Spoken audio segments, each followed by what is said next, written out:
You know, when you spend so much of your life locked up as I have, in fact, spending pretty much my entire adult life locked up, you're going to learn a lot of valuable lessons. And one of those valuable and really important lessons that I learned throughout all of the time that I spent behind bars is what this video is about right here. And that is that everything in prison can be used as a weapon. Now, when you think about prison weapons, what comes to mind? Shanks, any sort of prison-made knives, anything that can be fit inside of a sock, soap, soda cans, even locks, things that can be wrapped around your fist, knuckle dusters, some sort of prison-made brass knuckles, even a lock held in your hands with the latch going across your middle finger. Those type of prison weapons are pretty commonly known about. But in this video, I'm going to tell you about some items that I saw personally used as prison weapons, and also tell you all about the damage that followed when these items were actually used as prison weapons.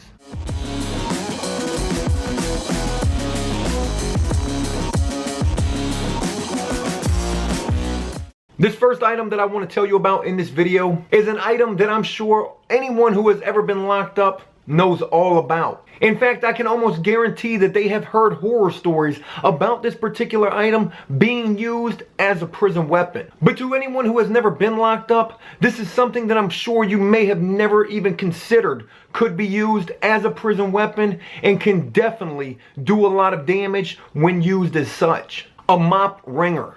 Now, the crazy thing about this unlikely prison weapon is this is actually something that is very commonly used as a weapon in prisons and jails pretty much everywhere. In fact, mop wringers have been so commonly used as prison weapons in the midst of a fight to inflict massive damage on whoever they are used against that a lot of institutions have actually gotten rid of them altogether. So for whatever prisoner who has the job of actually mopping a floor, they have to actually wring out the mop in what looks like a little spaghetti strainer thing. I saw a fight between two guys one time back when I first started getting locked up. I was young, I was probably like 18, 19 years old at the time, and these two guys began fighting, and it just so happened that there was a mop bucket, a wet floor sign, a mop, and also a mop wringer right there.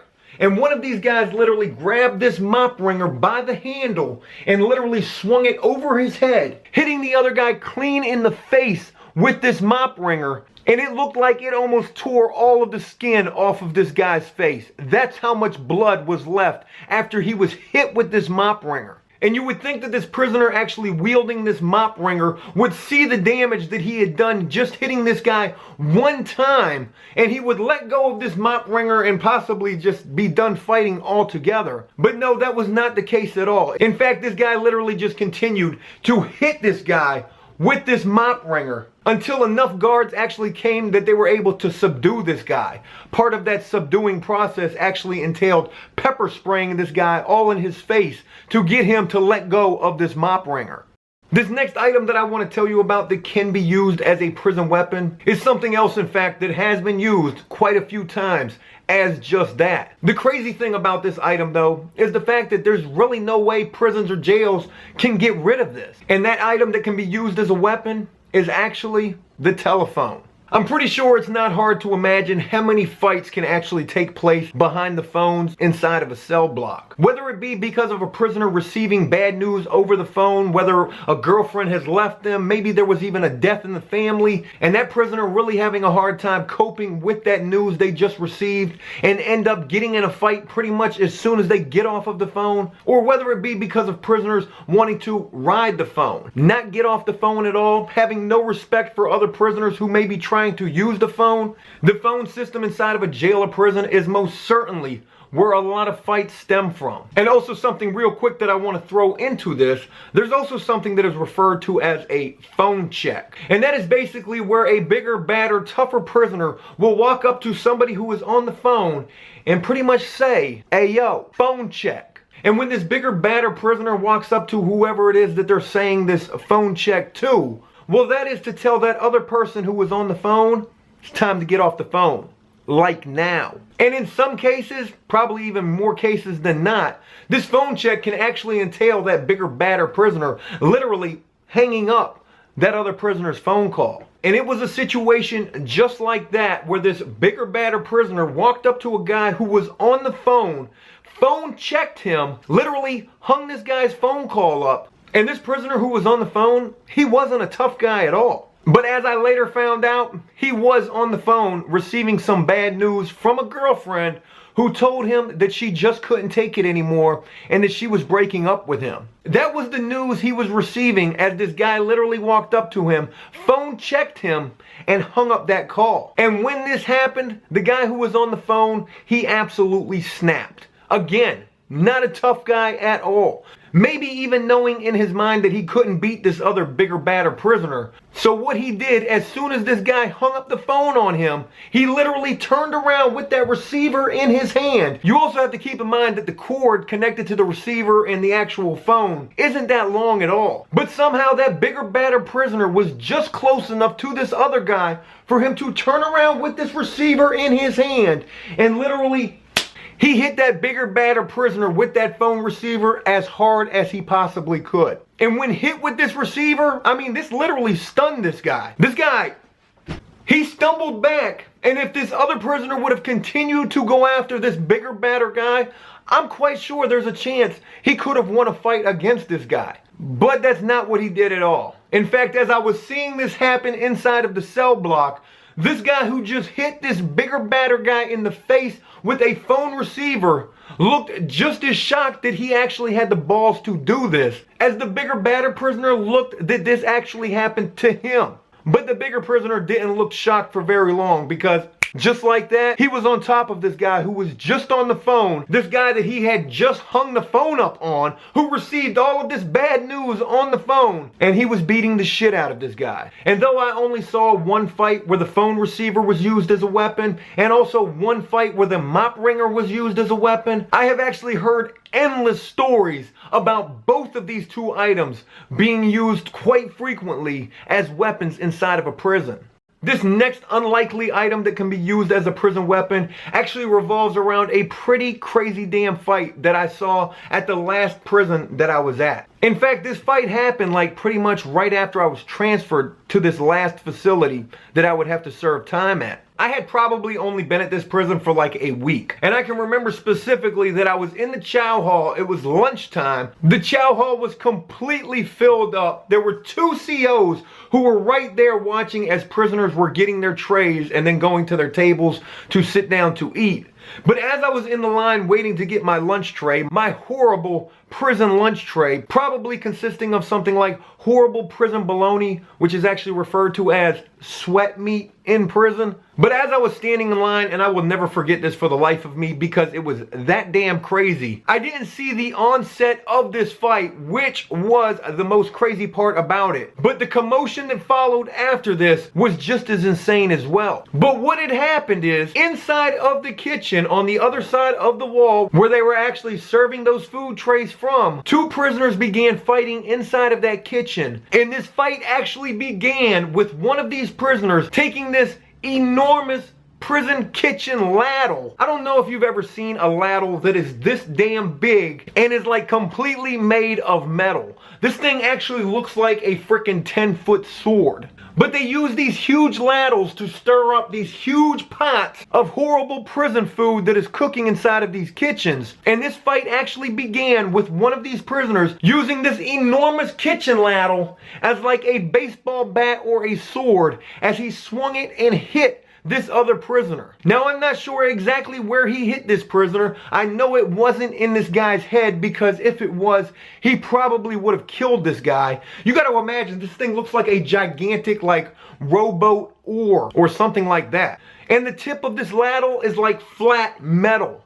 So if he would have swung this thing with that flat metal sideways toward this guy's neck, there's a good chance he could have literally cut this prisoner's head off. And again, I didn't see the beginning of this fight where this prisoner actually swung this ladle like a bat or a sword at this other prisoner. But I did see the follow-up that came from this other prisoner after this kitchen ladle was used as a weapon against him. Because as you're in the chow hall in line waiting to get your tray, when you are right there in front of that wall that separates the kitchen side from the actual dining area, there's these humongous plexiglass windows that you can see right there into the kitchen. So I could clearly see as this other prisoner was beating the shit out of this guy who had just swung this kitchen ladle at him like a freaking sword. And as crazy as that is in itself, that isn't even as crazy as what happened next as the guards were trying to get into the kitchen to break this fight up. Again, there were two guards who were in the chow hall right there at the front of the line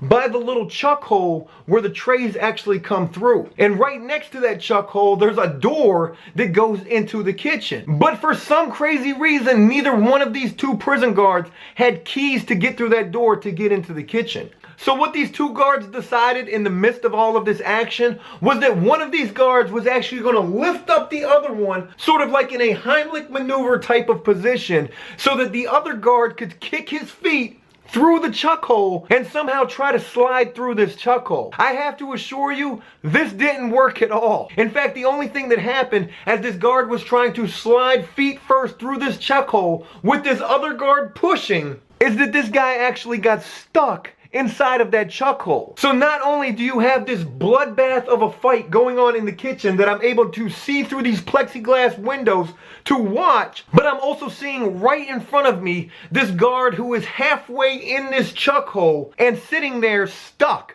not able to go any farther in, and now this other guard is trying to pull him out. And again, mind you, I had only been at this prison for like less than a week at this point. And this was one of the first things that I'm seeing after getting to this prison to kind of give me an idea of what this place was going to be like. It was a madhouse. The next item that I want to tell you about in this video is a plastic chair. I have seen so many fights take place inside of different housing units or different cell blocks where literally a plastic chair comes into play in one form or fashion in the midst of that fight. Whether it's to actually fend off another prisoner holding that chair with the legs actually poking out at the prisoner who is attacking, or whether it involves a prisoner who has been beaten to the ground and the guy doing the beating takes one of these plastic chairs and starts hitting this guy who is already beaten up and on the ground, or even takes that chair and begins to mash it onto that guy who was already beaten up and on the ground. And I've also seen these plastic prison chairs used at the very beginning of a fight. Whether one prisoner literally takes one of these chairs and slings it at another prisoner right as they are getting ready to fight, or actually walks up with this plastic chair and smacks it right over top of the head of an unsuspecting guy who was about to catch a beat down.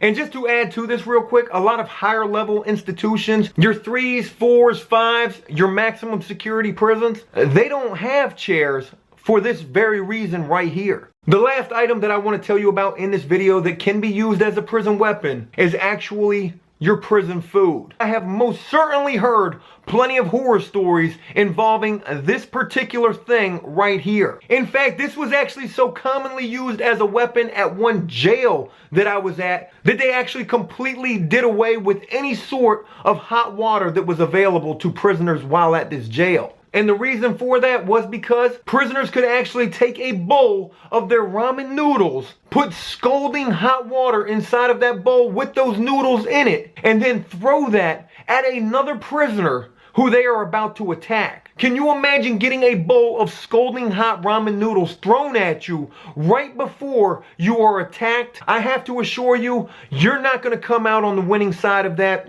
at all. In fact, I heard so many horror stories of prisoners actually getting their faces completely burned because of a bowl of scalding hot ramen noodles being thrown at them before they were attacked and beaten. With all of the unlikely things that I've mentioned in this video that could be used as weapons while in prison, just think about how many other overlooked items could be used in a similar way. Hey, look, that's it. I hope you enjoyed this video, and if you did so, please leave a like and a comment letting me know exactly what you thought about this.